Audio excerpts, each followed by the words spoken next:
There are a couple of guys who are tuned in, Right. who now know who Dorothy is, and they're fascinated, like me, Bana. Just like, hey, I didn't know you were a teacher first. What did the guys call you back in the day, Miss So and So? Madame Dorothy Ooko. Madame Dorothy. Dorothy. But they just used to call me Madame. Even at the university, just call me Madame. We, yes. Yes. Wow, that is so interesting. So, of course, you've told us about how your life journey has been. And looking at you, there are a lot of people who are inspired by your story. But before we get to that in a bit, DJ Hobbs has a question for you. Yeah, so My DJ. my question is this. As Google, how do you get to protect people who access Play Store and their apps that are there to spoil them? Because there's an app where, I know an app where somebody can have the app and create a fake conversation, a fake WhatsApp conversation, messenger conversation, Right. and it makes it look real. How does Google How do you protect such people? Yeah. We are actually, one of the things that we're doing, we have a Play Store team that's really working to make sure that the apps, what are the information they're accessing from you? So there's a lot of, if you look at your Android, let me speak about Android. Tell us. It tells you, it's no longer automatic update unless you want it, but also tells you what sort of information they're getting from you. So you can actually decide, I don't want this information. Should I be giving it to someone? Like even just location-based, information, or your credit card details. Yeah, of course, yeah. So we are really working to protect. We've realized that that's what's happening in Play Stores. So we are protecting that. What I'd urge users is, a lot of times people don't go to check. Like, just first of all, check the information. What have you given access to, and control it. And also, when we send you the information from Gmail and saying, please make sure that you have the right authentication, so that when someone two-step, exactly, there you go. Many people don't have the two-step verification. So if I steal your phone, I can immediately change so many things. You must have this two-step verification, and read those emails from Google to verify that. But we are really protecting our Play Store. What about AI? Should we be embracing it? Should we be scared of it? What's your view on AI? You should. I think we need to embrace AI because, first of all, the reason our products are really cool is because underneath it is AI. So my favorite product is Google Lens. I love do you know Lens. Google Lens? I Isn't love it? Lens. But what's underneath that is AI. That because is true. you just put this and it tells you, oh, this is this mic. You can buy it here. It costs this. Or this is the name of this flower. It grows. This is how you take care of it.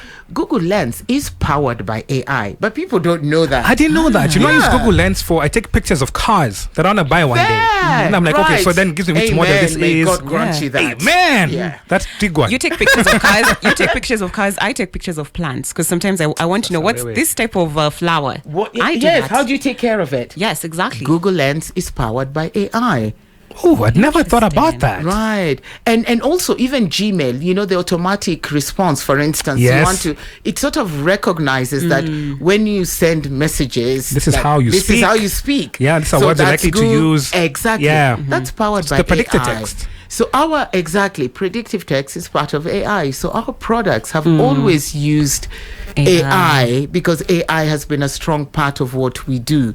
It's just that now it's come to the fore because people are talking about generative chat AI. ChatGPT is now everything. But our products are generative. So for me, I feel like AI is what makes products better and really makes it easy for you. You don't need to remember, Mumbi's birthday. You just need to something that tells you. You need to remember. I need to remember. You can put I know I land in trouble if I don't remember. When's your birthday? Is it September? Yes, September. It's September, right? Good job, Chipo. Flesh and blood. This that to me, man. But I'm not that's where you draw the line. I'll get AI before then.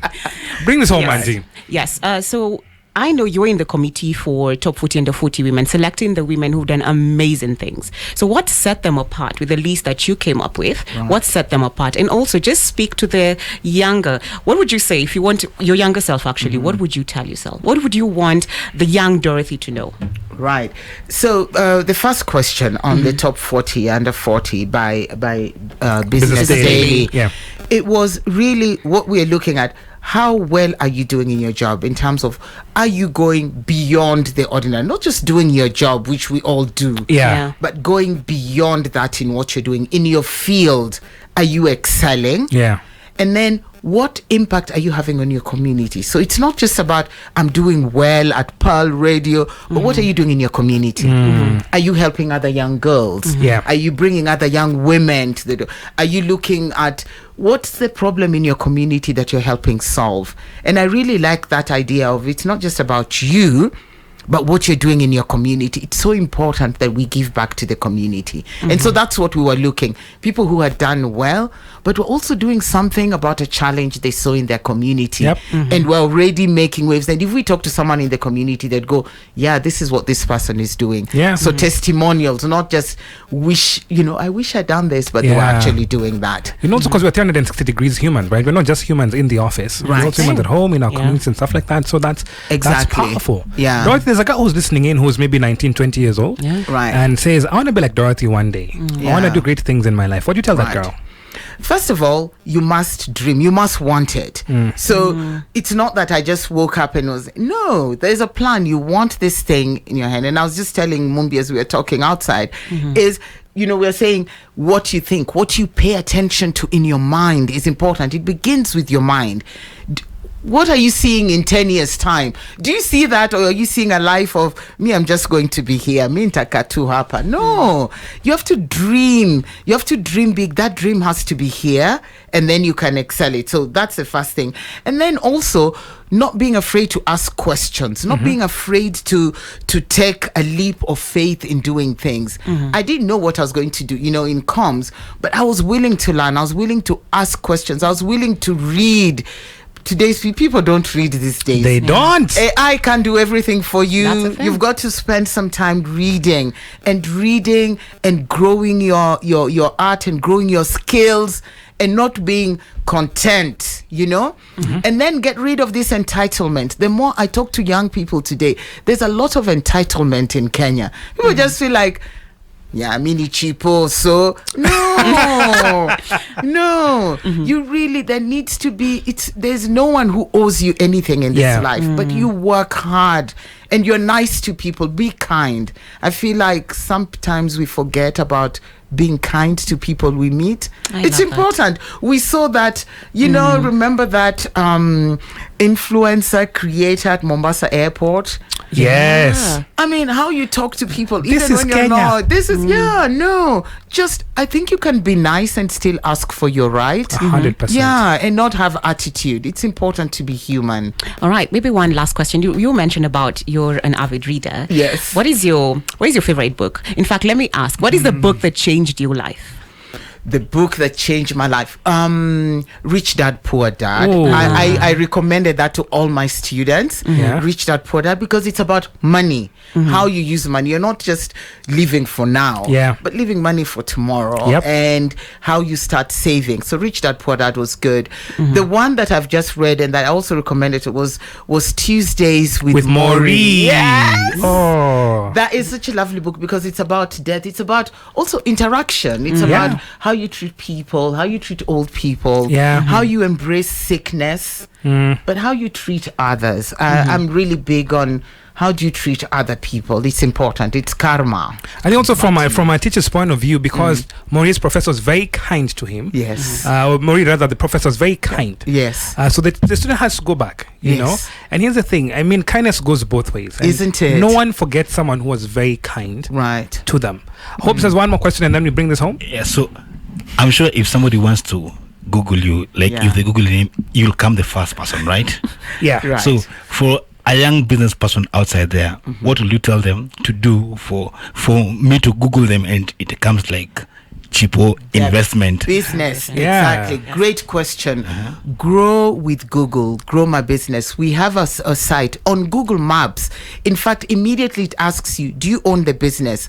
please say yes. Put in your phone number, put in a rough idea. So I feel like all businesses should be on Google Maps. Yeah. Own that business. Put your phone number so that you can go, Tuesdays I've got a special offer.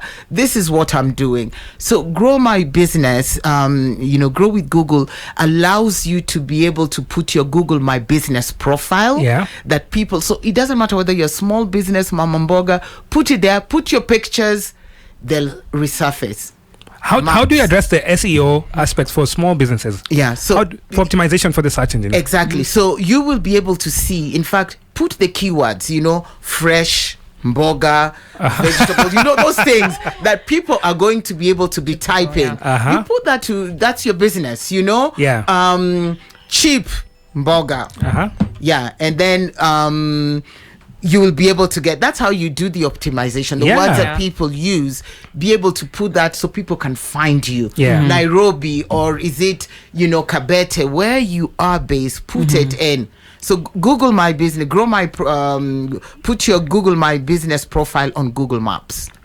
All right, it's a Throwback Thursday, and we've been having with us Dorothy Ooko all the way from Google Africa. Thank you so much for spending time with us this morning. Thank you for having me. It has been a delight. Oh man, I love the questions that you've answered. We love that you've thrown you under the bus, and you've navigated under the bus so well, like a mechanic. Clearly she grew in Nairobi.